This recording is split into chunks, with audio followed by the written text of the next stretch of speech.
소중한지 날 구원하신 주께 나의 모든 것 드려 날마다 주를 전파하기 원하네. 날마다 주 위해 살리 날마다 주 따라가리라. 날마다 주 함께 걸으리.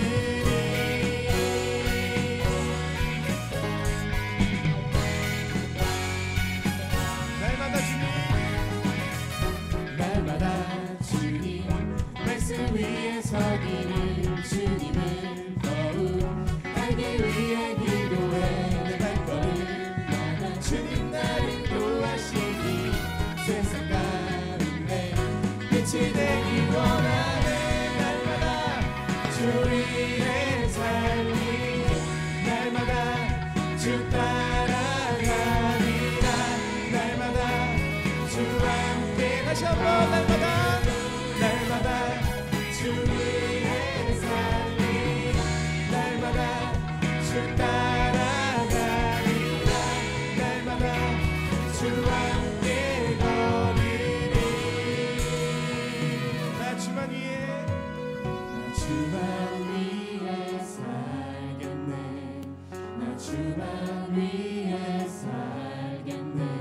나 주만 위해 살겠네. 아멘. 이것이 우리의 고백이 되기 원합니다. 나 주만 위해 살겠네. 나 주만 위해 살겠네.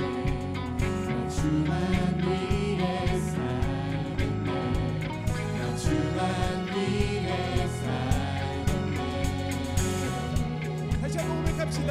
나 주만 위해 살겠네. 나 주만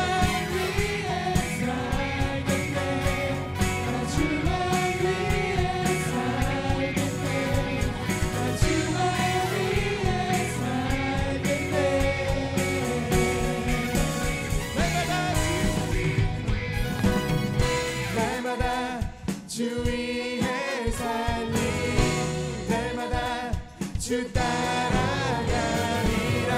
날마다 주 함께 날마다 주 위해 살리 날마다 주 따라가리라. 날마다 주 다시 한번 고백합시다. 날마다 주 위해 살리 날마다 주 따라가리라. 날마다 주 함께 걸으리. 할렐루야. 주를 위해 살아가는 것들이 하소서.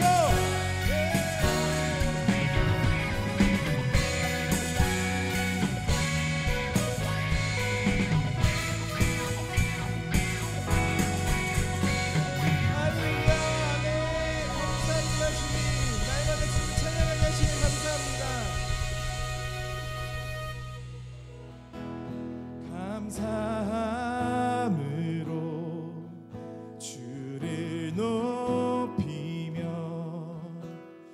그 문에 들어가서 찬송함으로 그 이름을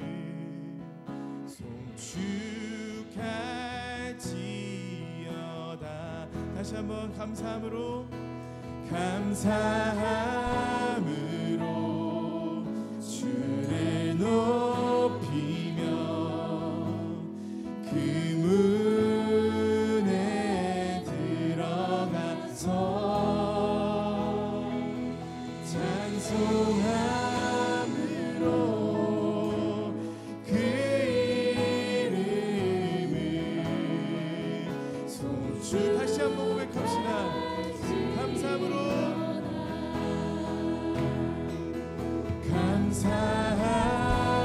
감사함으로 주를 높이며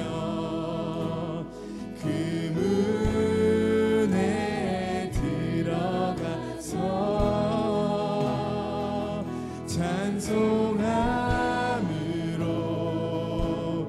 그 이름을 송축할지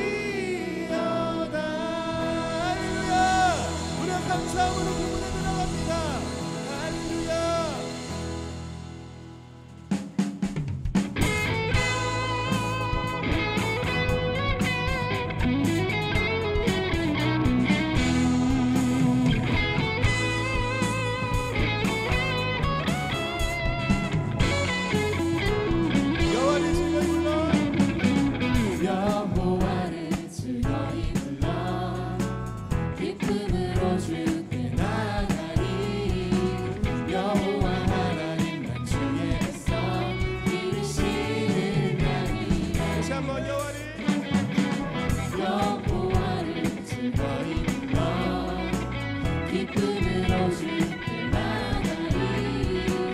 여호와 하나님 나 주의 백성 들으시는 자니라. 감사함으로 주를 높이며 그분에 들어가서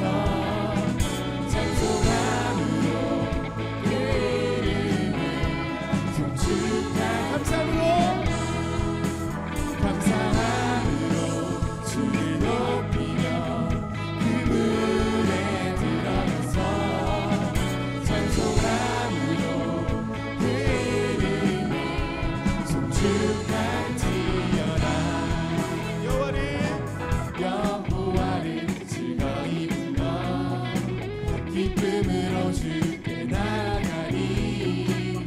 여호와 하나님 난 주의 백성 들으시는 양이라. 여호와를 즐거이 불러 기쁨으로 주께 나가리. 여호와 하나님 난 주의 백성 들으시는 양이라.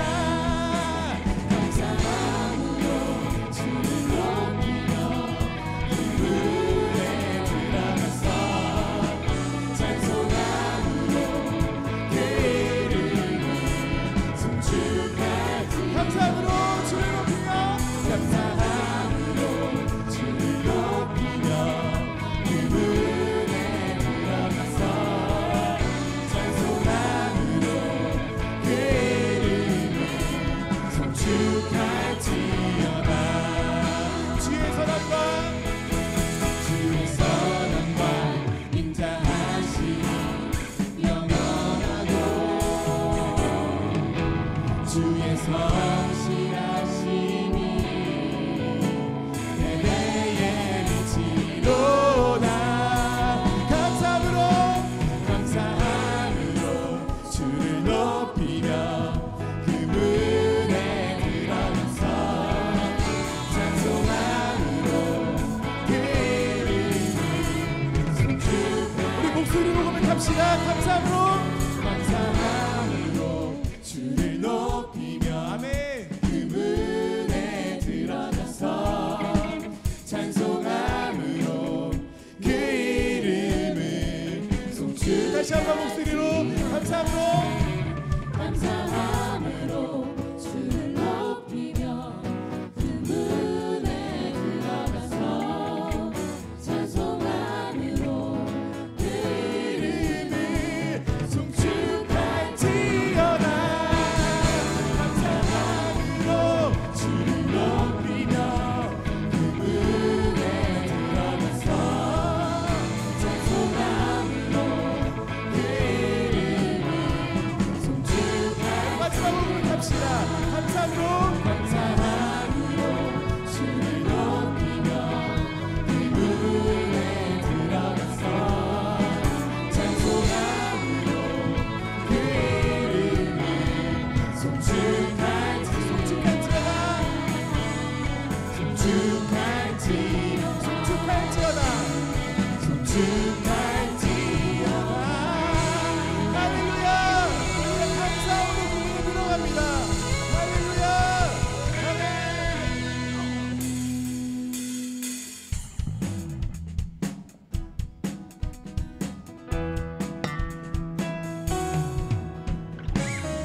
볼 빚는 모든 만물 다 나와서 주 찬양하라. 볼 빚는 모든 만물 아멘. 우리 선포의 힘이 있습니다. 볼 빚는 모든 만물, 볼 빚는 모든 만물 다 나와서 주 찬양하라. 볼 빚는 모든 만물 다 나와서 주 찬양하라. 이른 아침에도 늦은 저녁에도 난 언제나 주님 찬양해. 기쁨 넘칠 때도 슬픔 다가와도 난 언제나 주님 찬양해. 끊임없는 주의 사랑, 끊임없는 주의 사랑, 주의 권세 존귀 능력 알게 되면 찬양해 되리. 복 있는 모든 마음을 복 있는 모든 만물 다 나와서 주 찬양하라. 복 있는 모든 만물 다 나와서 다시 한번 복 있는 모든 마음을 복 있는 모든 만물 다 나와서 주 찬양하라. 복 있는 모든 만물 다 나와서 주 찬양하라. 높은 하늘에도 천사들과 함께 영원토록 주님 찬양해. 온 땅에서도 모든 만물 함께 모든 민족 주님 찬양해. 끊임없는 주의 사랑, 끊임없는 주의 사랑, 주의 권세 존귀 능력 알게 되면 찬양해. 다시 한번 끊임없는 주의 사랑, 끊임없는 주의 사랑, 주의 권세 존귀 능력 알게 되면 찬양해. 다시 한번 선포합시다. 끊임없는 주의 사랑, 끊임없는 주의 사랑, 주의 권세 존귀 능력 알게 되면 찬양해 되리. 모든 만물 모든 만물 다 나와서 주 찬양하라. 복 있는 모든 만물 다 나와서 주 찬양하라. 할렐루야. 우리의 선포에 힘이 있습니다. 우리 입술에 힘이 있습니다. 할렐루야. 선포합시다. 복 있는 모든 만물, 복 있는 모든 만물 다 나와서 주 찬양하라. 복 있는 모든 만물 다 나와. 다시 한번 복 있는 모든 만물, 복 있는 모든 만물 다 나와서 주 찬양하라. 복 있는 모든 만물 다 나와서 주 찬양하라. 할렐루야. 복 있는 모든 만물들아 주님을 찬양할지어다. 할렐루야.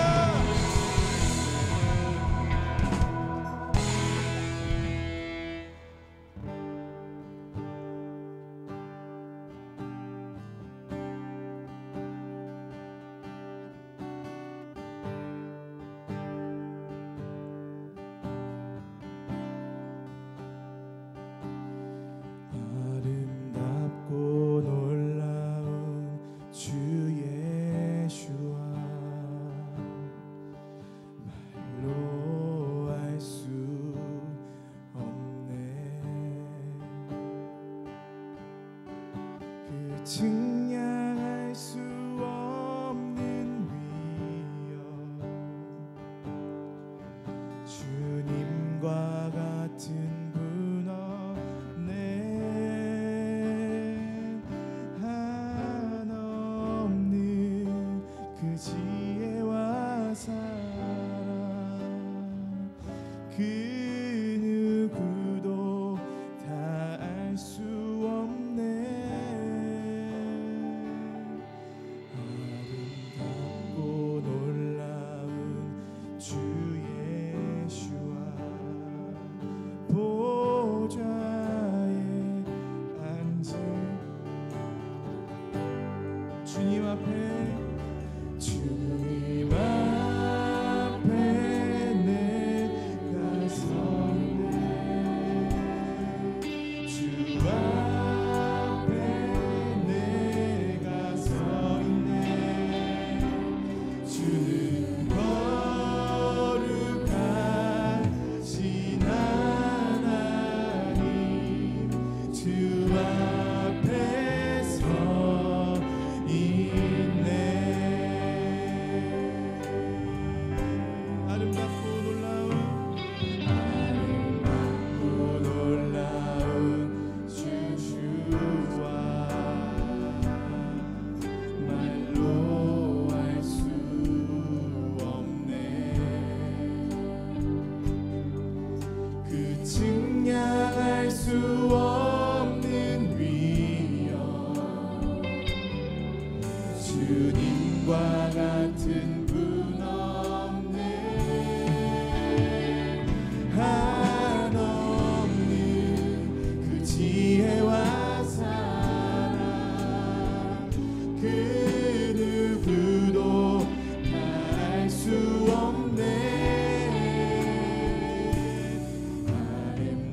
주님과 함께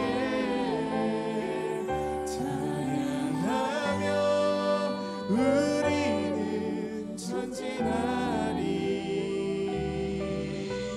모든 열방 주 볼 때까지 내 눈 주의 영광을 보내. 내 눈 주의 영광을 보내. 우리 가운데 계신 주님 그 빛난 영광 그 빛난 영광 온 하늘 덮고 그 찬송 온 땅 가득해. 내 눈 주의 영광을 내 눈 주의 영광을 보내. 찬송 가운데 서신 주님 주님의 얼굴은 온 세상 향하네. 권능의 발을 드셨네. 주의 영광 이곳에 가득해. 우린 선의 주님과 함께 찬양하며 우리는 전진하리. 모든 열방 주 볼 때까지 주의 영광 주의 영광 이곳에 가득해. 우린 선의 주님과 함께 찬양하며 우리는 전진하리.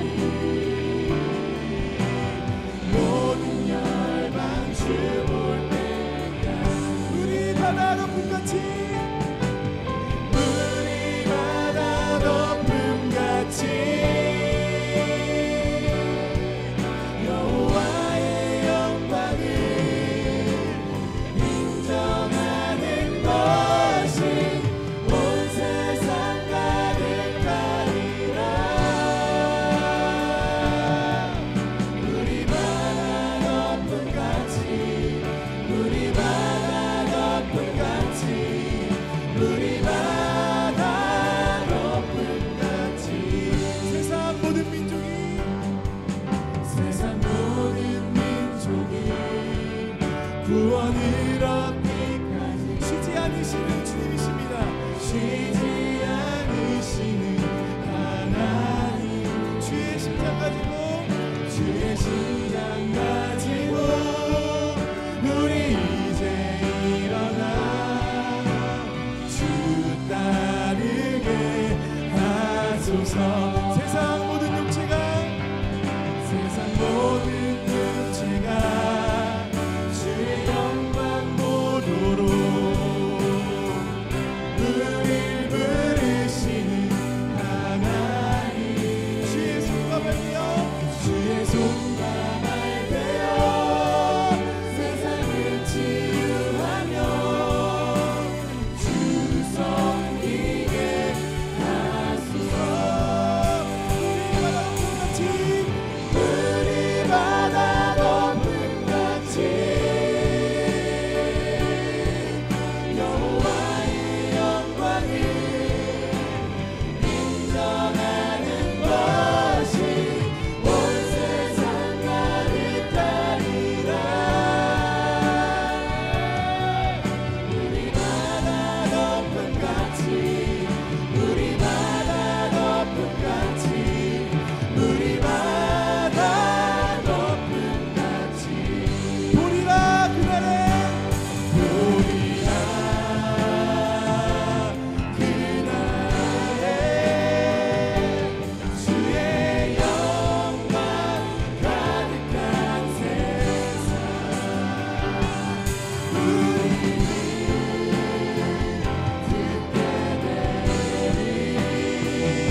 것이 온 열방에 가득 차게 하소서.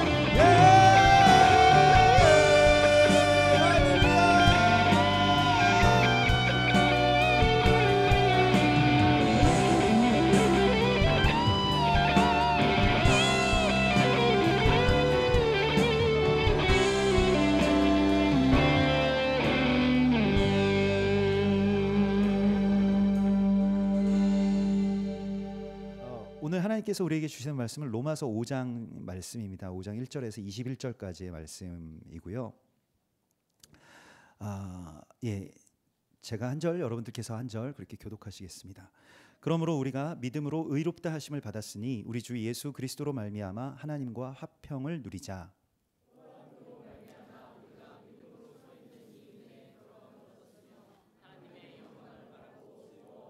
다만 이뿐 아니라 우리가 환난 중에도 즐거워하나니 이는 환난은 인내를,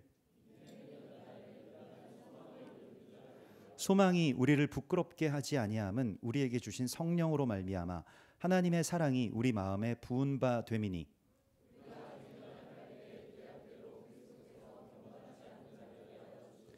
의인을 위하여 죽는 자가 쉽지 않고 선인을 위하여 용감히 죽는 자가 혹 있거니와,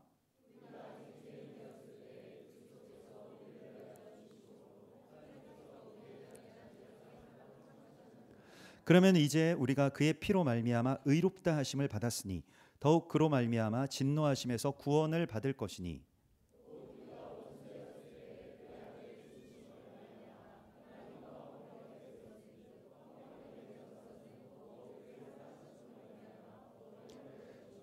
그뿐 아니라 이제 우리로 화목하게 하신 우리 주 예수 그리스도로 말미암아 하나님 안에서 또한 즐거워하느니라.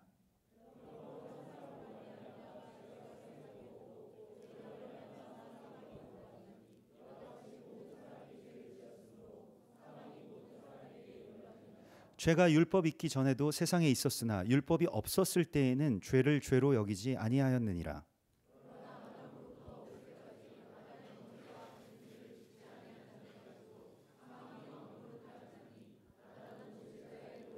그러나 이 은사는 그 범죄와 같지 아니하니 곧 한 사람의 범죄를 인하여 많은 사람이 죽었은즉 더욱 하나님의 은혜와 또한 한 사람 예수 그리스도의 은혜로 말미암은 선물은 많은 사람에게 넘쳤느니라.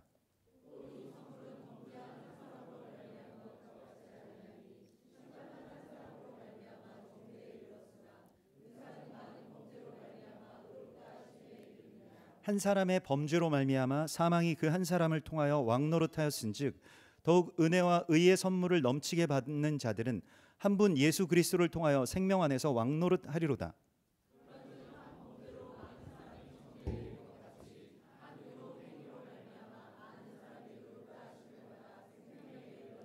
한 사람이 순종하지 아니함으로 많은 사람이 죄인 된 것 같이 한 사람이 순종하심으로 많은 사람이 의인이 되리라.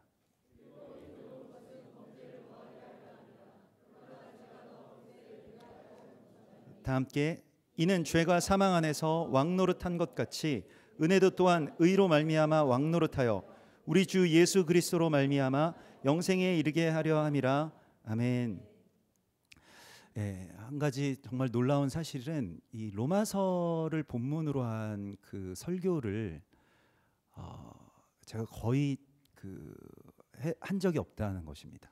네, 거의 로마서 본문의 설교가 대부분의 설교가 여러분들 은혜 안에서 잘 기억이 나지는 않으시겠습니다만은 로마서를 본문으로 한 설교가 한세사람 교회 개척한 이래로 주일 설교에서 한 적이 없다는 것은 거의 되게 사실 놀라운 일이거든요. 저한테는.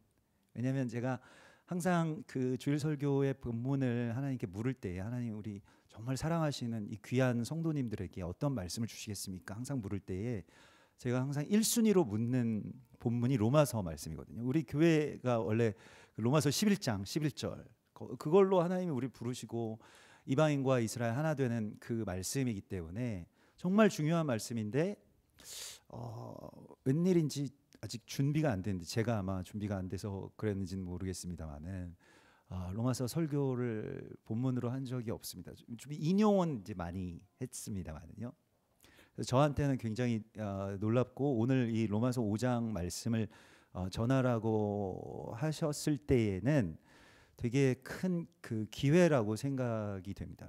사실 로마서만큼 우리가 잘못 읽고 있었던 말씀이 없지 않은가 이런 생각도 들어요. 로마서를 주로 이제 교회에서는 그냥 주로 그 우리가 이 그리스도 예수 안에 있는 자에게는 오직 정죄함이 없나니 예수 그리스도의 은혜로 말미암아서 그 십자가로 말미암아서 또 우리가 생명 가운데로 그 은혜로 말미암아서 구원을 받았다라고 하는 주로 우리가 예수 믿고 구원받아서 이제는 자유함 가운데서 잘 살게 되었다. 그래서 결코 정죄함이 없다라고 하는 것에 우리 주로 이제 거기에 머물러 있었기 때문에 그렇습니다.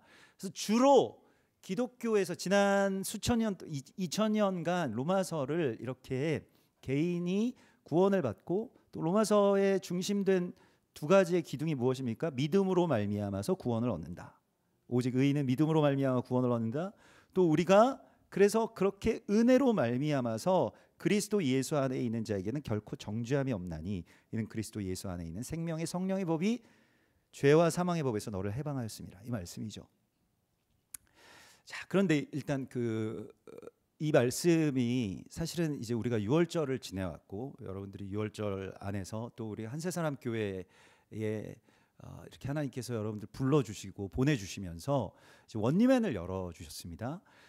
이 원리맨이라고 하는 그 관점을 우리가 그게 열리게 되고 또 실제적으로 절기를 지키게 되면서 여러 가지 어떤 질문들이 우리 안에 이제 있으실 겁니다. 또 그리고 그 이후에 우리가 이 로마서의 말씀을 보는 것입니다. 지난주에는 우리가 복음서의 말씀인 누가복음 22장의 말씀을 나누었던 것과 같죠. 다른 관점에서 이 말씀이 보이기 시작하는데 모든 성경이 지금까지 읽어온 것도 물론 맞지만 굉장히 우리가 부분적으로 알고 부분적으로 생각하고 부분적으로 결론 냈던 것이 아닌가 이런 생각들을 지울 수가 없습니다. 그래서 여러분들에게 정말 강력하게 추천드리는 것은 로마서를 한번 다시 읽어보십시오. 되게 다르게 느껴질 것입니다. 오늘 이후로 우리 로마서의 말씀이 정말 어찌 보면 기독교의 어떤 신학과 그 교리에 있어서 정점에 있는 말씀이 로마서라고 할 수가 있습니다. 바울이 정말 천재적으로 이 로마서를 풀어놓았는데 사실 그 말씀을 굉장히 우리가 보고 싶은 대로만 보았구나라고 하는 것을 느끼게 될 겁니다. 사실 로마서의 배경을 우리가 살펴볼 필요가 있는데요. 로마에 그 칼리쿨라라고 하는 황제가 있었습니다. 굉장히 막 아주 안 좋은 황제였죠. 막 이렇게 압제하고 막 폭력하고 막 자신은 막 굉장히 막 향락에 빠져 있고 막 잔인하게 신하들 죽이고 이래서 암살당했던 그 왕입니다. 그래서 그 왕이 암살당할 때 그 아들이 이제 아들들 다 도망갔는데 그 자리에 함께 있었던 아들이 있었어요. 못 도망갔습니다. 장애가 있어가지고 그 다리에 장애가 있고 또 귀가 좀 잘 들리지 않는 그 아이가 있었는데 그 아이를 이제 주변에서 왕으로 세웠습니다.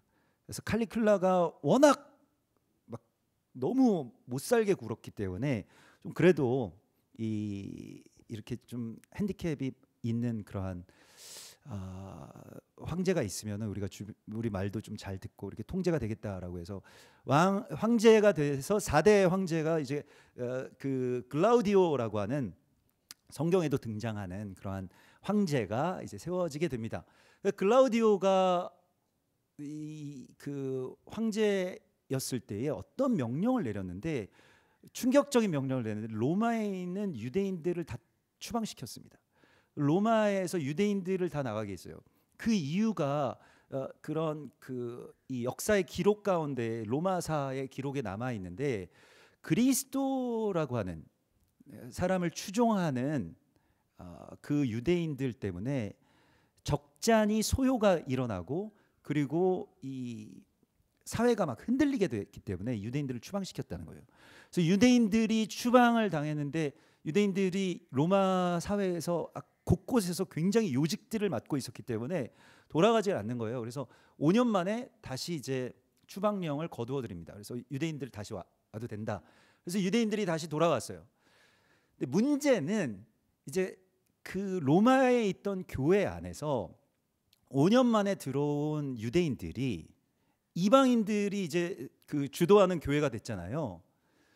갈등이 많이 생깁니다. 다 엉망처럼 보이는 거예요. 그래서 다 율법도 안 지키고 있고 절기도 안 지키고 있고 막 다 엉망처럼 보이는 겁니다. 하나같이 다 마음에 들질 않았습니다. 유대인들의 눈에는. 유대인들이 어떻게 보면 이 로마 교회든 뭐 다른 데 뭐 에베소 교회도 마찬가지고 골로새 교회도 마찬가지고 처음에 교회를 시작할 때 초대교회 다 사도들과 성도들의 중심이 유대인들에게 있었잖아요. 근데 로마 교회에서 갑자기 유대인들이 로마에서 추방당한 후에 이 이방인들만 남은 교회가 유대인들 눈에 보기에는 정죄할 것밖에 안 보이는 거예요. 이 율법을 아무것도 안 지키고 있고 절기를 아무것도 안 지키고 있으니까 거기에 대해서 유대인들은 계속 정죄가 시작되고 이방인들은 유대인들 다 떠났으면 좋겠다. 예전처럼 다시 그냥 또 추방시켰으면 좋겠다. 이런 생각들이 있어서 갈등이 굉장히 심했던 교회가 바로 로마 교회입니다.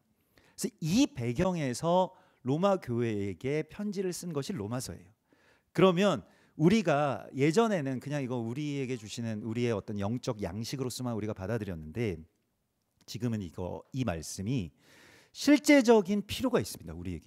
우리에게도 지금 그 이스라엘의 회복, 또 이스라엘을 품고 우리가 절기를 지킨다라고 하는 것, 그 토라를 따르는 삶이 무엇이냐라고 하는 거에 있어서 오해도 많이 받게 되고 또 충돌도 많이 일어나게 되고 또 사람들이 생각할 때는 그거 다 성경에서 폐해진 건데 왜 우리한테 그걸 막 지키느냐 뭐 이렇게 질문을 받으시는 분들도 더러 계실 것입니다. 주변에서 좀 뭔가 좀 이상하지 않느냐 막 이렇게 이야기를 하는 경우도 있을 것입니다. 그래서 이러한 그 양쪽으로, 그러니까 히브리적인 것과 또 헬라적인 것, 이방인들의 중심 또 유대인들이 중심이 되었던 이것이 이제 서로 갈등을 일으키는 그런 상황 가운데 로마서의 말씀이 쓰여진 거예요. 그래서 이 배경을 알고 보게 되면 달리 보입니다. 그러니까 유대인들이 계속 하도 정죄를 많이 하니까 이방인들에 대해서 그거 말씀에 어긋나는 거예요. 그거 토라에 어긋나는 거야. 그거 계명과 하나님의 규례에 벗어난 거야. 계속 정죄가 너무 심각해졌습니다. 근데 당시에는 신약 성경이 없잖아요. 당시에는 로마서가 없습니다. 당시에 보는 성경은 무엇입니까? 다 토라예요. 토라에 성경에 다 나와 있는 건데 막 안 지키고 있으니까 이게 잘못된 거 아니냐, 잘못된 게 맞지 않느냐. 그래서 우리 말을 들어야 된다 이렇게 되고 계속 정죄가 일어나기 시작하게 되면서 이제 바울이 이거는 균형을 잡아야 되겠다.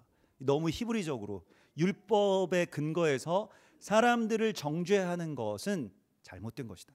율법이 잘못되진 않았지만 이걸 가지고 사람들을 정죄하는 거에 대하여서 이거는 다시 중심을 바로 잡아야 되겠다. 중심을 바로 잡으려면 어떻게 합니까?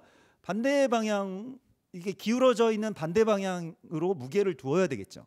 그러니까 사도 바울은 기본적으로 이런 배경에서 편지를 썼기 때문에 히브리적인 것, 율법으로 들어가는 것, 절기를 지키고 음식 규례를 지키는 것을 통해서 구원을 얻을 수 있다라고 믿는 히브리적인 어떤 생각들에 대해서 굉장히 강하게 그것은 복음적인 것이 아니다라고 하는 것을 굉장히 강하게 선포했습니다.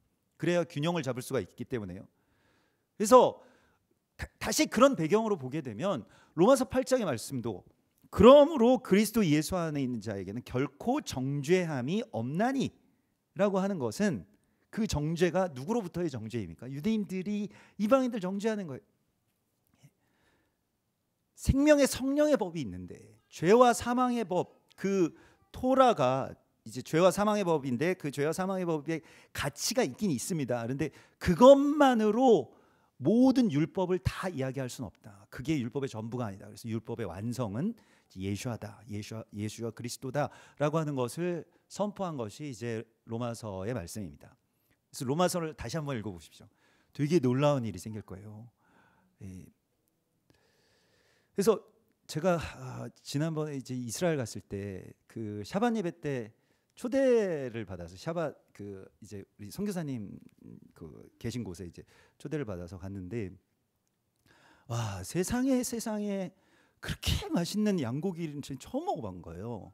그리고 우리가 먹는 양고기는 양고기가 아니구나 그런 생각을 하게 됐습니다. 이게 다 우리는 막 일단 한번 냉동을 거친 거잖아요. 뭐 뉴질랜드에서 오든 호주에서 오든 뭐 청정 뭘 먹었든 아무튼 근데 정말 생고기, 양고기의 그 생고기 그거를 정말 우리 너무 비싸잖아요. 너무 비싸가지고 이번에도 6월절 지내면서 야 이거 6월절 2번 지켰다가는 진짜 큰일 나겠다 이런 생각이 들 정도로 양고기 엄청 비싸더라고요. 근데 거기서는 막 한 사람의 막 한 근 이상을 먹을 수가 있을 정도로 엄청나게 양고기를 많이 구워 오셨더라고요.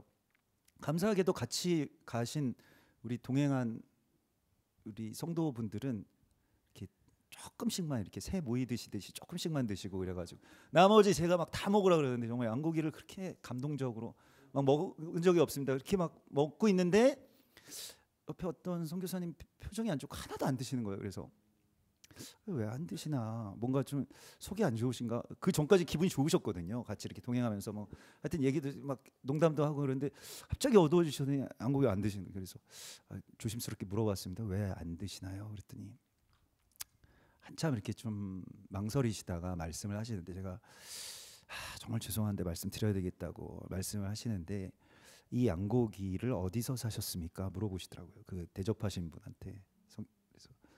그래서 여기 우리 제일 맛있는 그 아랍 정육점 가서 사왔습니다. 그랬더니 저 이것 때문에 안 먹는 겁니다. 이렇게 말씀을 하세요. 그래서 아랍 사람들이 양을 도축할 때 기본적으로 할랄이라고 해서 그 예식을 행합니다. 그러니까 이 그 예식을 그런 도축장에 있는 그 이를테면 사제가 있어요. 이맘이라고 하는 사제가 이제 그 이 메카를 향해서 이제 뭐 어떤 제의 같은 것을 하고 이 양을 잡습니다라고 하는 거예요. 그래서 우리가 율법을 따라서 율법주의는 아니지만 그래도 사도행전에 이렇게 우상에게 제물로 바친 짐승은 먹지 않는다라고 하는 것이 이방인도 지켜야 되기 때문에 이렇게까지 해서 양을 먹을 필요는 없지 않겠습니까? 제 앞에 양뼈가 이렇게 수북히 쌓여. 주여, 저는 막 이제 죄송스럽기도 하고 이제 이거 어떻게 하나. 아니 이거 대접하신 분은 얼마나 이게 민망할 거예요. 근데 대접하신 선교사님이 정말 죄송합니다. 제가 다음부터는 잘 확인하겠습니다. 이렇게 하고 이렇게 사과하시고 회개하시면서 좀 마무리가 됐는데 그래서 저도 그때 이제 이거 정말 이스라엘에서만 있을 수 있는 이 일이구나 이런 얘기구나라고 해서 되게 귀하게도 여겨지기도 했습니다. 그래서 그런 이야기들이요. 사실 우리도 그래서 그 뭐 맞는 말씀이죠. 또 그렇게 우리가 주의하는 것도 맞고요. 그래서 저도 이번에 6월절 그 세데를 할 때 쓸 양을 알아보면서 혹시 할랄 인증이 있지 않은가 그런 업체가 아닌가라고 하는 거 몇 번 확인을 했습니다. 근데 확인하다 보니까 실제로 할랄 인증 업체들이 꽤 많이 있더라고요. 좀 더 이렇게 프리미엄이 있더라고요. 그래서 좀 그 코셔 인증 업체를 막 찾다가 잘 못 찾았는데 할랄 이거 우리나라는 또 외국인 노동자들 또 이런 무슬림권의 노동자들이 많이 들어와 있다 보니까 양고기를 판매하는 데 있어서 할랄을 붙이는 경우는 많은데 유대인들은 많지 않다 보니까 코셔 그 유대인들 그런 코셔 인증은 할랄보다 훨씬 더 까다롭거든요. 코셔 인증을 받으려면 일단 랍비를 초대해야 됩니다. 그 양은 어떻게 태어나고 어떻게 자라고 뭘 먹고 자라면서 어떻게 도축하는지 다 과정을 세세하게 체크하고 그러기 때문에 코셔 인증이 훨씬 더 어렵습니다. 할랄보다. 그래서 아무튼 뭐 우리가 주의할 건 주의해야 되겠죠. 그런데 이제 이러한 것입니다. 그래서 우리가 이런 그 이 율법을 따르고 절기를 지킨다라고 하는 것에 대하여서 여러분들도 이제 이번에 실제적으로 지키셨는데 너무너무 좋은데 또 우리 교회 아닌 분들 여러분들 가족 중에서더라도 우리 6월절을 지켜야 됩니다라고 할 때 그거 왜 지켜야 되냐 이거에 대하여서 뭐 질문들도 많이 있고 좀 설명하기도 어렵고 성경적인 근거에 대해서도 이야기를 하면서도 참 어려움들이 많이 있었습니다. 그래서 뭐 제가 어제도 같이 나누었지만은 사실은 그게 이제 골로새서 2장의 말씀처럼 우리가 절기를 지킨다라고 하는 것은 절기의 의미는 무엇입니까? 절기는 그림자라는 것입니다. 그래서 그림자가 실제랑 같이 붙어 있는 것이 정상이죠. 그림자는 앞에도 있을 수 있고 뒤에도 있을 수 있습니다. 빛에 따라서요. 그래서 뒤에 있었던, 그러니까 예전에 있었던 일들, 출애굽 사건이나 예수와의 십자가 사건을 다시 현재의 나와 붙이는 이야기가 절기이고요. 또 앞으로 오실 예수와의 오심에 대해서 우리가 소망하고 실제적으로 준비하고 기다리는 것도 절기를 지키는 것에 포함되어 있습니다. 너무 좋은 것이죠. 사실 절기를 지키는 것이 너무 유익한 것이고요. 그 실체를 보는 데 있어서 그림자를 보는 것만큼 좋은 일은 없습니다. 근데 어찌 이상하게 그림자랑 그 몸이랑 분리를 시켜 놓았어요. 이상한 세상이죠. 제가 얼마 전에 무라카미 하루키의 새로운 소설을 보았더니 어떤 이상한 나라로 그 주인공이 들어가는데 들어가는 예식이 자기 그림자를 분리시켜 놓고 들어가는 거더라고요. 막 영적으로 그렇게 좋은 소설은 아닌 것 같았습니다만, 그래서 다 보지는 못했습니다만은, 또 그래서 자기 그림자를 잃어버린 육체라고 하는 것은 저희가 어제도 말씀드렸지만 귀신이에요. 귀신. 그림자가 없으면 옆에 이렇게 사람들 보십시오. 그림자 있나 없나. 예. 그림자 없으면 살아있는 사람 아니거든요. 근데 실제로 예수아를 귀신처럼 만드는 거죠. 그게 영지주의입니다. 영지주의는 예수아는 몸이 없다 이런 거예요. 영적인 존재예요. 성경도 다 신화 같은 것이고 영적인 의미만을 파고드는 것입니다. 그러면서 예수아를 막 높이는데 실제의 삶과 말씀이 연결되는 것을 다 없애버렸어요. 그게 영지주의입니다. 이건 우상 숭배와, 그러니까 이 기독교의 명백한 처음부터 있었던 이단이고요. 신성을 강조하면서 우리의 삶과 연결되는 지점들을 다 차단합니다. 이게 결국에는 절기도 없애는 데까지 이르게 되는데, 절기를 우리가 지키는 것은 절기로 말미암아서 우리가 구원받는다는 것도 아니고 절기를 꼭 지켜야 기독교인이다 이런 것도 아닙니다. 다만 그리스도 예수와의 죽으심과 다시 오심이 지금 현재의 나의 삶과 반드시 연합되어야 되는데, 그러한 연합을 이루기 위해서는 우리가 그림자와 육체가 같이 연결되어 있어야 된다는 아주 지극히 자연스러운 것입니다. 절기를 안 지켰던 교회가 없어요. 초대교회에는. 그러나 절기를 안 지키는 것 때문에 골로새서 2장의 말씀은 무엇이냐면, 너희가 절기나 초하루나 그런 음식 규례를 이유로 누구든지 서로를 비판하지 못하게 하라. 반대쪽으로도 말씀하셨습니다. 무엇이냐면 천사 숭배나 막 그런 어떤 약간 우리가 좀 이교적인 것들 있잖아요. 뭐 카톨릭에서 말하는 막 어떤 천사 숭배나 막 영지주의나 이런 것들을 이유로 또한 유대인들은, 사실 유대인들이 되게 영적일 것 같지만 유대인들은 되게 실제적이거든요. 그러니까 히브리적인 것은 굉장히 실제적인 삶에 조금 무게중심이 가 있습니다. 영적인 것들은 별로 이렇게 이야기를 하지 않고, 뭐 그게 유대인의 전부는 아니겠지만 아무튼 그렇습니다. 그렇기 때문에 좀 어떤 영적인 것들에 대한 체험이나 뭐 어떤 뭐 천사 숭배나 이런 것들을 이유로 또한 비판하지 못하도록 하라. 거기서 중요한 것은 절기를 지키지 못하게 하라가 아니라 절기를 지키지 않는 것 때문에 비판하지 말도록 하라라고 하는 것이 포인트입니다. 그러하기 때문에 이렇게 절기를 안 지킨다는 생각 자체가 있을 수가 없어요. 이게 유대인 사도로서 바울이 절기를 뭐 안 지킨다는 것이 그들은 삶과 그냥 절기가 같은 것이기 때문에 살아있으면 절기를 다 지키는 겁니다.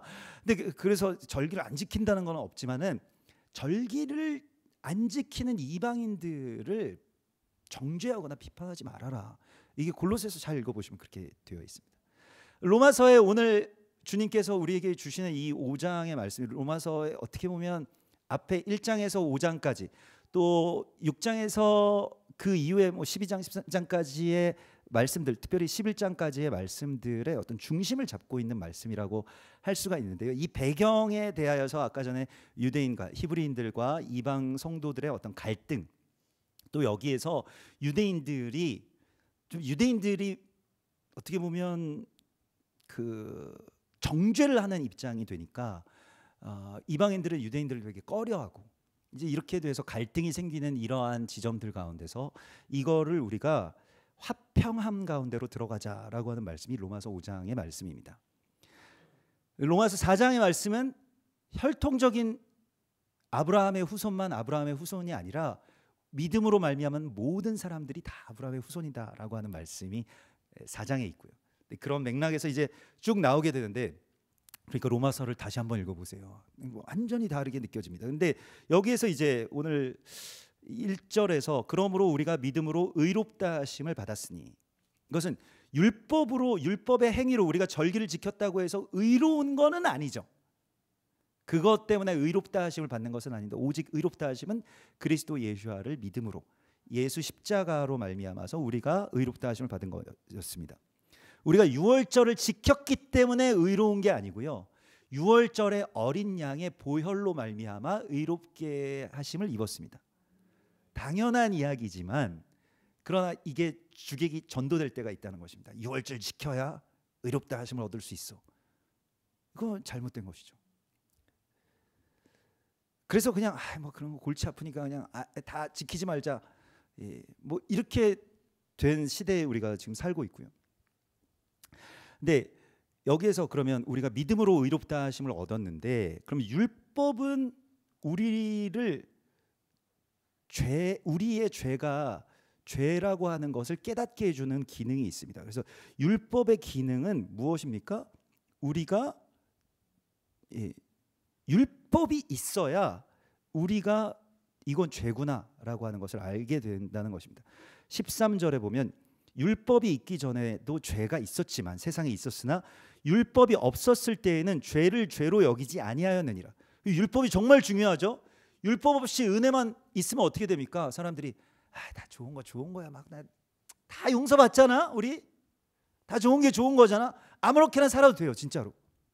그래도 어차피 그리스도 예수와의 보혈로 다 용서해 주시니까.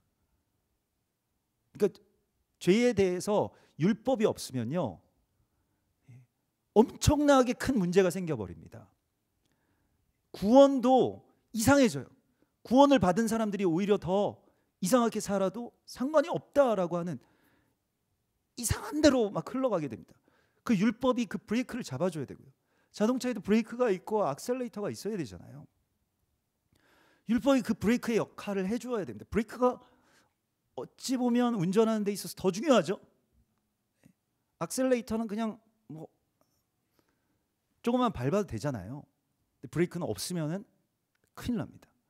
그러하기 때문에 율법이 그런 역할을 해주는 것에 대해서, 또 히브리인들이 율법을 정말 목숨 걸고 너무너무 중요하게 생각하면서 지키고 있는 것에 대하여서 우리도 비판하거나 무시하거나 정죄해서는 안 되는 것입니다. 서로에게로 마음이 돌이켜져야 되는데요, 그 사람들이 왜 그렇게 중요하게 지키고 있나, 그것에 대하여서 우리가 좀 관심을 기울이고 이해를 그렇게 찾고 이런 것도 우리 안에서 정말 필요한 일입니다. 이제 그게 원유맨이죠. 그 관점에서 로마서는 쓰여졌고, 그렇게 해서 주님께서 오늘 우리에게 1절에 그러므로 우리가 믿음으로 의롭다 하심을 받았으니 우리 주 예수 그리스도로 말미암아 하나님과 화평을 누리자. 자, 화평이라고 하는 것이 히브리 말로는 우리에게 유명한 단어죠. 화평이 무엇입니까? 샬롬입니다. 그리고 헬라 말로는 화평이 무엇입니까? 헬라 말로는 이것도 유명한 단어라서 여러분들 좀 아시는 분들도 있을 건데요. 옛날에 뭐 찬양팀 무슨 뭐 선교 단체 이름 중에서도 많이 쓰였는데 에이레네입니다. 에이레네. 에이레네 찬양팀 있으셨던 그런 출신들도 있으실 텐데, 아무튼 저도 스터디 그룹이 에이레네였는데 같이 공부하고 그래서 우리 평안을 누리자 맨날 뭐 그렇게 하면서 근데 이제 그 에이레네라고 하는 뜻이 무엇이냐면 다시 하나가 되다라는 뜻입니다. 전에 분리되었던 것이 다시 하나가 되는 것을 평안이라고 생각했어요. 이게 헬라에서의 평안입니다. 이게 어떻게 보면 헬레니즘 서구 문명의 평화의 개념이라고도 할 수가 있겠습니다. 그러면 샬롬의 개념은 무엇일까요? 샬롬은 샬람에서 나온 말인데요. 예, 샬롬의 개념은 그 평안의 개념은 무엇이냐면 지불이 끝났다라고 하는 것입니다. 돈 다 지불했다. 이게 평안입니다. 그러니까 샬롬의 그 평안 개념은 무엇입니까? 예수와께서 우리의 죄의 값을 다 지불하셨다는 거예요. 지불이 돼야 평안한 것입니다. 그러니까 유대인들이 굉장히 비즈니스적인 그 마인드가 있어요. 실제로 그 단어 안에서도 완납 이걸 평안으로 놓았으니까요. 완불했다라고 하는 것이. 근데 이게 대속의 의미가 있습니다. 그러니까 샬롬은 그러니까 히브리적인 그 샬롬의 개념은 이미 복음적인 개념을 갖고 있는 거예요. 예수와께서 우리를 위해서 대속하셔서 핏값을 대신 지불하셨다라고 하는 그 지불에 샬롬이 있다는 것을 이 예언적으로 그냥 그 단어가 선포하고 있습니다. 단어의 뜻 자체가. 그러니까 샬롬이 있다라고 하는 것은 누군가가 내가 지불해야 될 값을 대신 지불해 줬을 때 그 샬롬인 거예요. 그래서 같이 식사하신 다음에 샬롬 하면은 이제 당신이 계산하십시오 뭐 이런 그런 개념이 되겠습니다. 그게 샬롬이에요. 예수께서 우리를 위해서 지불해. 그러니까 근데 오늘 주님께서 우리에게 말씀하신 것은 그리스도 예수로 말미암아서 하나님과 화평을 누리자. 하나님과 불화했던 것이 다시 하나가 됐잖아요. 하나님과 우리가 화평을 누렸기 때문에 이제는 그 화평 안에서 우리가 무엇을 하게 되냐면 하나님과 이제 다시 하나가 됐잖아요. 그때 무엇을 하게 되냐면 유명한 말씀입니다. 다만 이뿐 아니라 우리가 환난 중에도 즐거워하나니라고 하면서 이는 환난은 인내를, 인내는 연단을, 연단은 소망을 낳느니라. 잘 아시네요. 저도 그 입시 준비할 때 신대원 들어갈 때 환인연소 이렇게 앞줄 글자만 따서 외웠던 기억이 나는데 에이렌의 스터디 그룹에서 그래서 환인연소 해가지고 환난은 인내를, 인내는 연단을, 연단은 소망을 낳느니라. 결국에는 유대인들 같은 경우에는 환난의 시대가 이미 도래했잖아요. 이방인들보다 먼저 유대인들이 먼저 받았습니다. 그래서 나라도 멸망하고 막 이 로마에서 글라우디오 황제에 의해서 추방도 당하고 이러면서 실제적인 마지막 때를 실존적으로 자기들 사는 삶에 있어서 자기 시대에 이런 일들이 막 일어나니까요.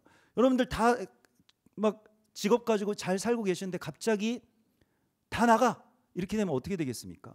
다 추방당하면 어떻게 되겠습니까? 그런 생각을 해보신 적이 없으신 분들도 계실 겁니다. 근데 외국에서 좀 살아보신 분들은 뭐 이민 생활을 하셨거나 유학 생활을 해보신 분들은 이방인으로서 살아간다라고 하는 것에 대한 그 막연한 어떤 그런 소외감 또 두려움 이런 것들이 있잖아요. 그 현지에서 자기 나라에 살아가는 사람과는 개념이 다릅니다. 되게 불안하고요. 뭐 하나도 우리가 여기서 하는 거랑은 다르게 쉽지가 않아요.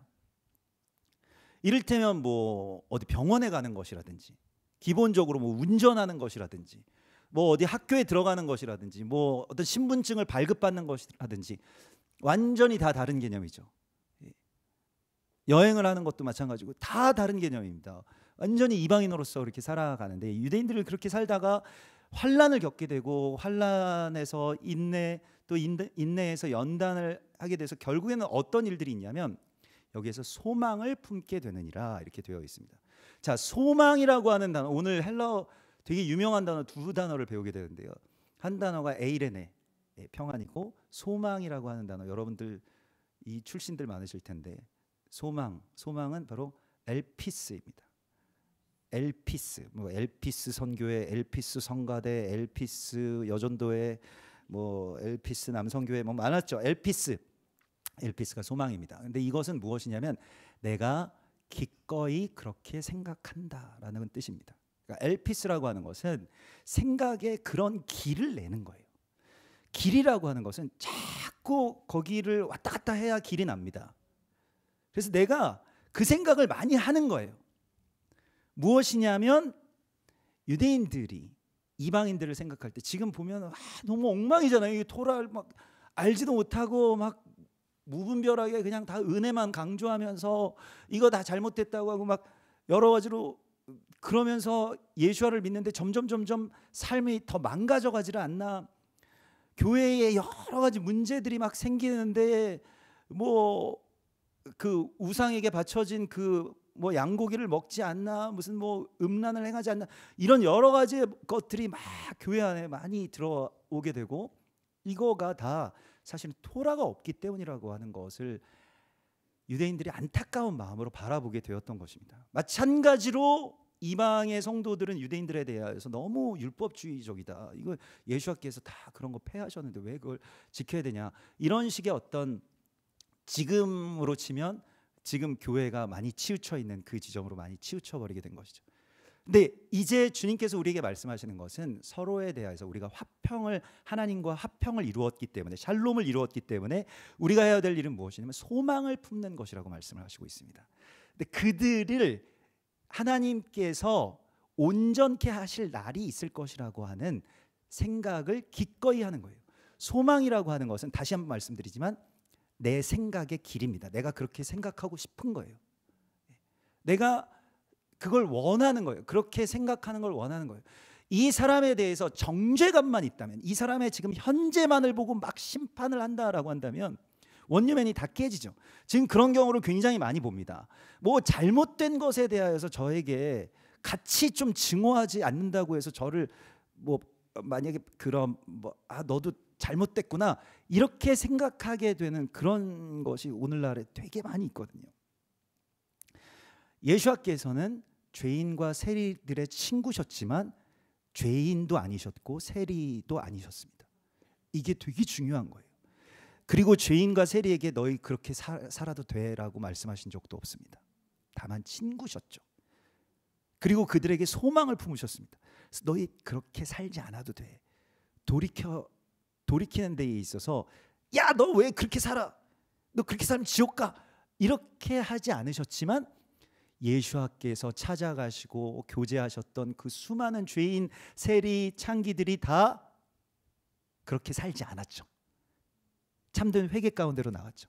왜냐하면 예수님께서는 정죄하시기보다는 소망을 품으셨기 때문입니다.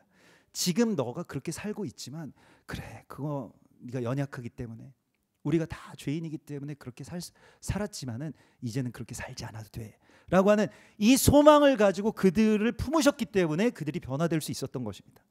여러분, 원유맨을 이루는 데 있어서 필요한 것은요, 정죄나 무슨 뭐 누가 잘못됐다, 누구는 어떻게 돼야 된다, 이러한 것이 판단이 아닙니다. 소망이에요. 소망. 믿음 안에서 소망을 품는 것입니다. 이 사람이 현재는 조금 부족할지 몰라도 앞으로 하나님께서, 나도 그렇게 해주셨잖아요. 여러분들도 다 그런 수혜자잖아요. 예전에는 다 껌 좀 씹으셨잖아요. 그냥 자기 마음대로 막 띠를 띠고 자기 하고 싶은 대로 막 다 살던 사람들 아닙니까? 다는 아니실지 몰라도 저는 그렇습니다.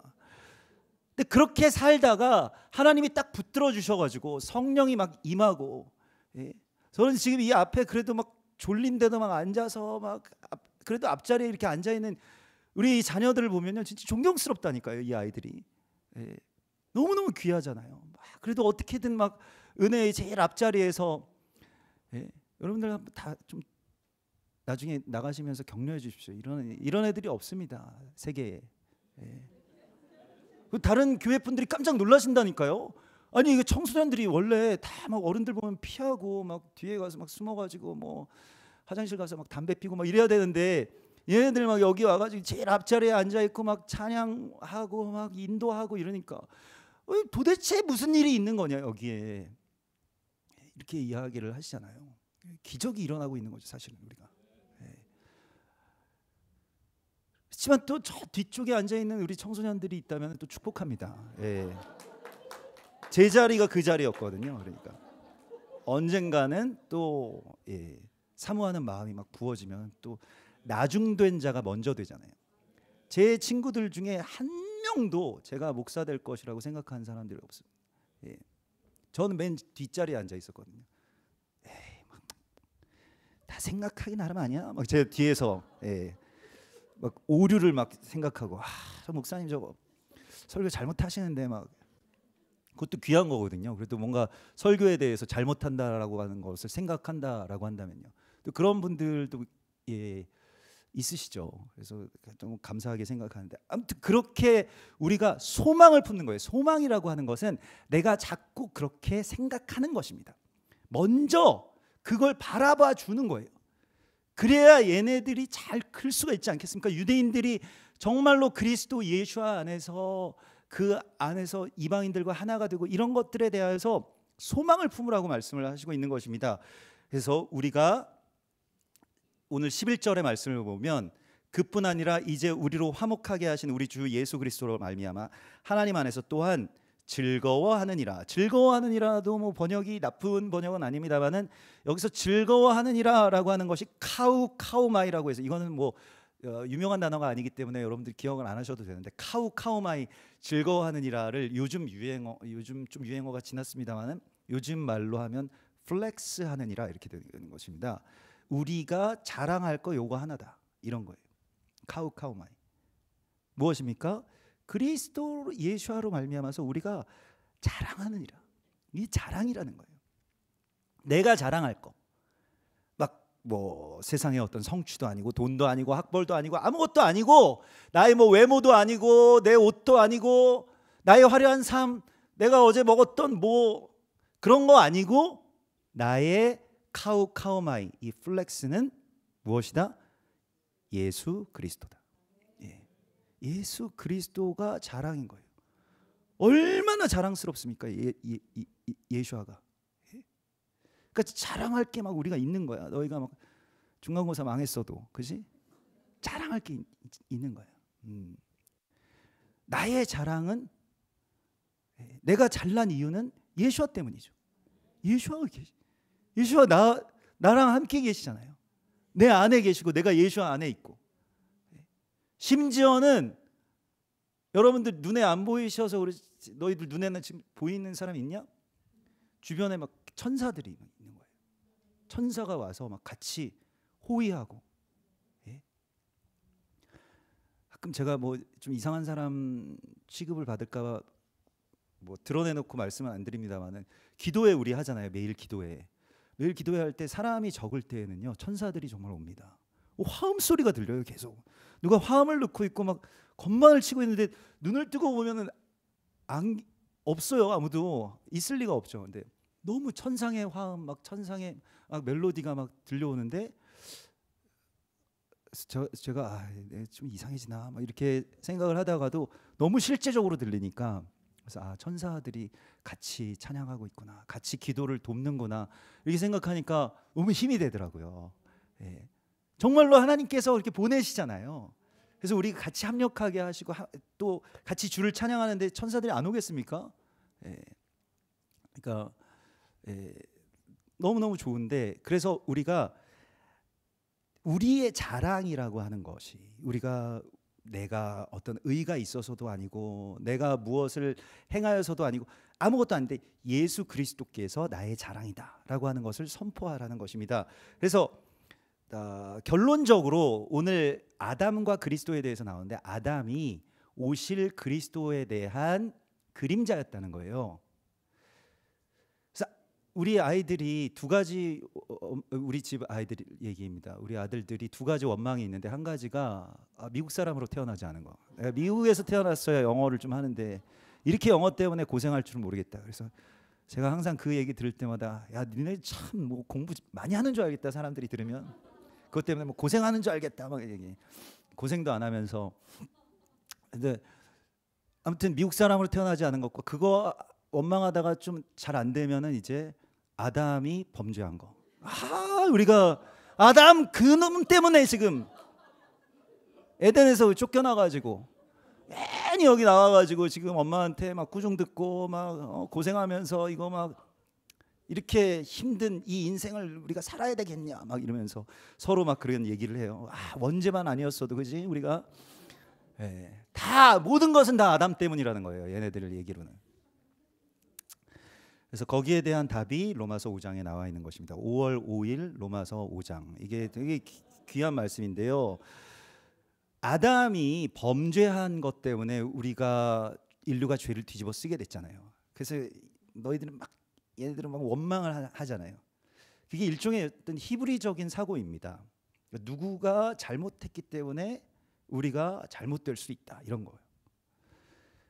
그런데 원리맨적인 사고는 무엇이냐면 이거 헬라적인 사고도 아니고 히브리적인 사고도 아니고 원리맨적인 사고는 무엇이냐면 자 아담이 범죄했기 때문에 모든 사람이 죄를 뒤집어 썼다면 반대로 한 사람이 순종했기 때문에 모든 사람이 의로 이르게 된 것이다.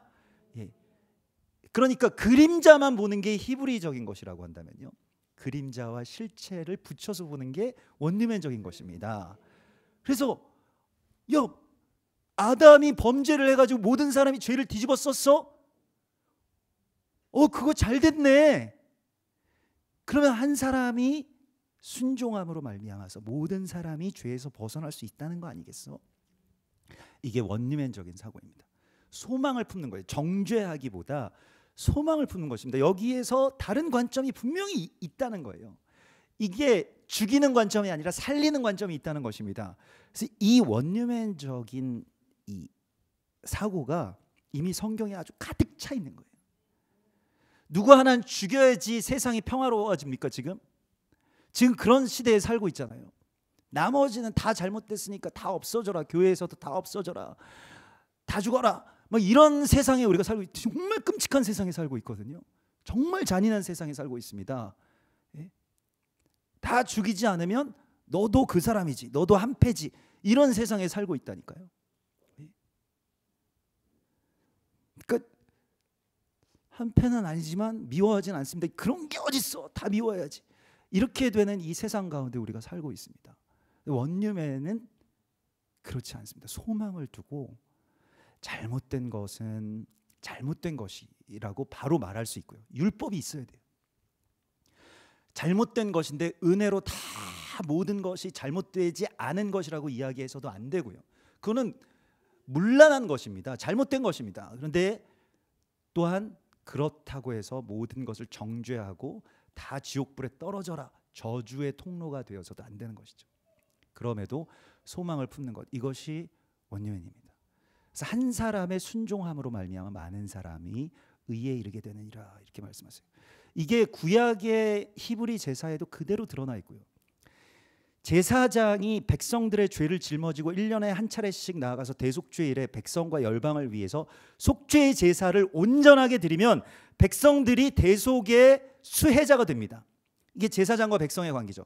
반대도 있어요. 제사장이 잘못되면 백성이 죄를 뒤집어 쓰게 됩니다. 그래서 레위기에 보면 제사장이 범죄함으로 모든 백성에게 허물이 되었으면 이것은 속죄해야 된다. 제사장을 위한 속죄의 제사가 필요하고 또 제사장이 온전하게 되었으면 열방을 위한 속죄의 제사가 열리게 되고 이게 이스라엘과 열방의 관계이기도 합니다. 우리가 이번에 계속 기도하면서 정말 애통해야 되는 것 가운데 하나는 지난 4월 18일에 유엔에서 팔레스타인 사람들을 그 정식 나라로 이제 국가로 인정해서 유엔 회원국으로 받아주라고 하는 그 안건이 상정이 됐습니다. 거기에 대하여서 대한민국이 찬성표를 던졌어요. 이게 되게 큰 사건이고요. 사실은 이 일이 어떤 결과를 가져오게 될지는 잘 모릅니다. 저는 지난 그 12년 전에 2012년에 팔레스타인이 유엔의 옵저버 국가가 되게 해달라고 하는 안건이 올라왔을 때 이스라엘에 있었습니다.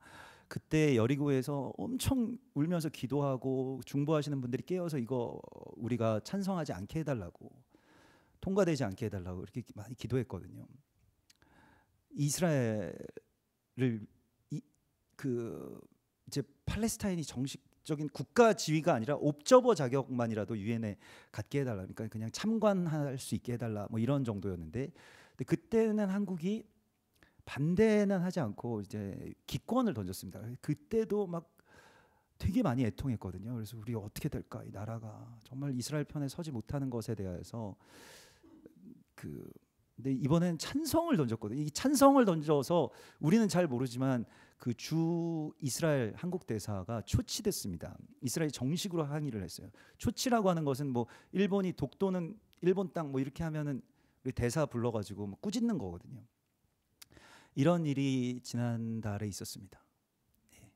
4월 18일 날 있었어요.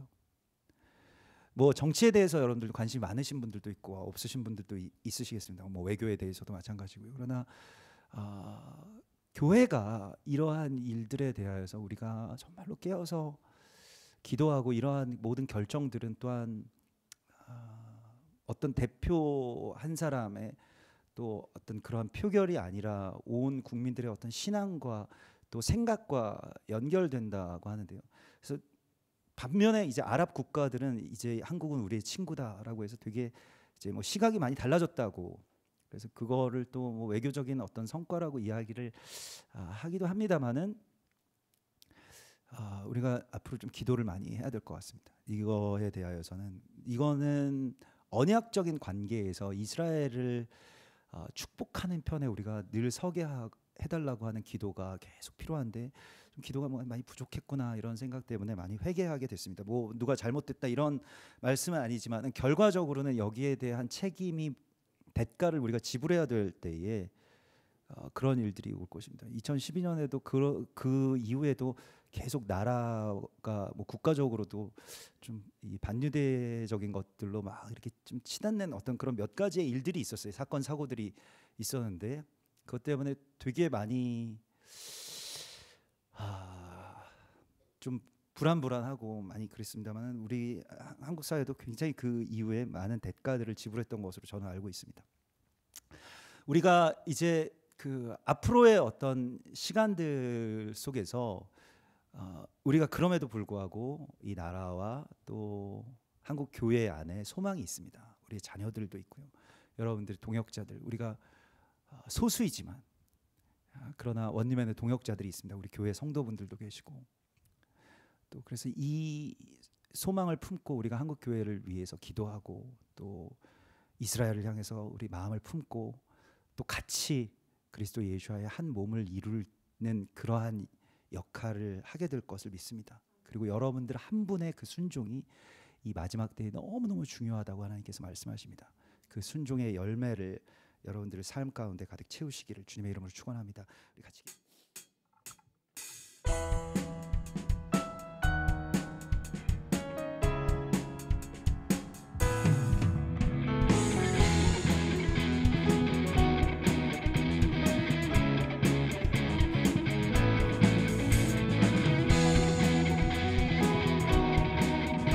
열방을 향해서 또한 이스라엘 향해서 선포하십시다. 호흡 있는 모든 만물, 호흡 있는 모든 만물 다 나와서 주 찬양. 호흡 있는 모든 만물 다 나와서 주 찬양. 다시 한번 선포합시다. 호흡 있는 모든 만물 다 나와서 주 찬양. 모든 만물 다 나와서 주 찬양하라. 이른 아침에도 늦은 저녁에도 난 언제나 주님 찬양해. 기쁨 넘칠 때도 슬픔 다가와도 난 언제나 주님 찬양해. 끊임없는 주의 사랑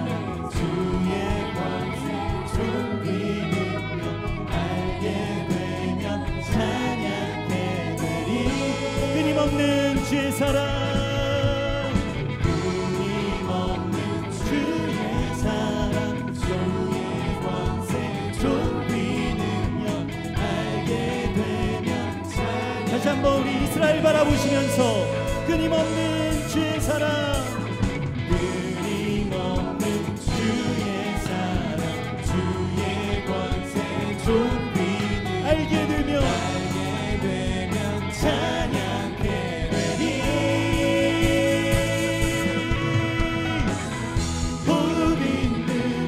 모든 만물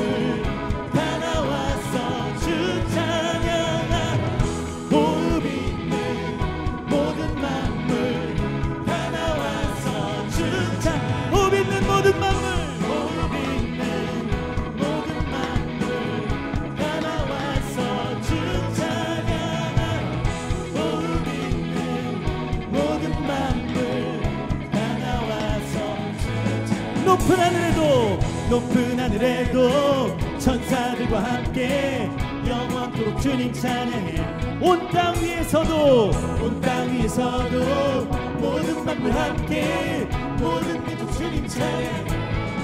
끊임없는 주의 사랑 주의 권세 존귀 능력 알게 되면 찬양. 우리 다음 세대 자녀 세대를 바라보시면서 끊임없는 주의 사랑 끊임없는 주의 사랑 주의 권세 우리의 자녀들이 일어나 주를 찬양하게 될 것입니다. 찬양케 되리. 아멘. 호흡 있는 모든 만물 다 나와서 주 찬양하라. 호흡 있는 모든 만물 다 나와서 주 호흡 있는 모든 만물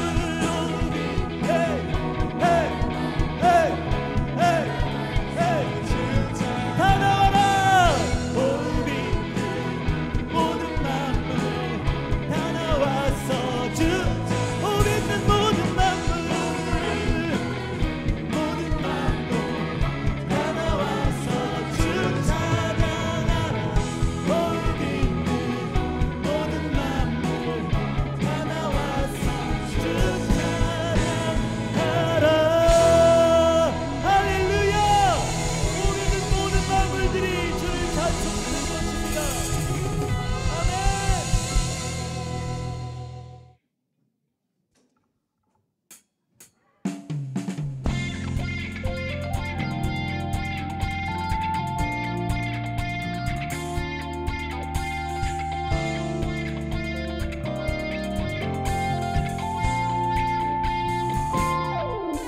어떤 말로도 모두 다 말할 수 없네.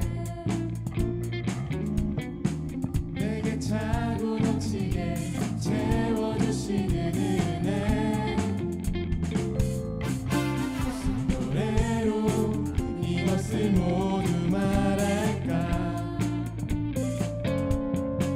멈추지 않으시는 나를 향하신 사랑. 어떤 말로도 모두 다 말할 수 없네. 내게 차고 넘치게 채워주시는 은혜. 무슨 노래로 이것을 모두 말할까. 멈추지 않으시는 나를 향하신 사랑. 멈출 수 없네. 멈추지 않으리. 주를 향해 부르는 이 노래.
멈추지 않으시리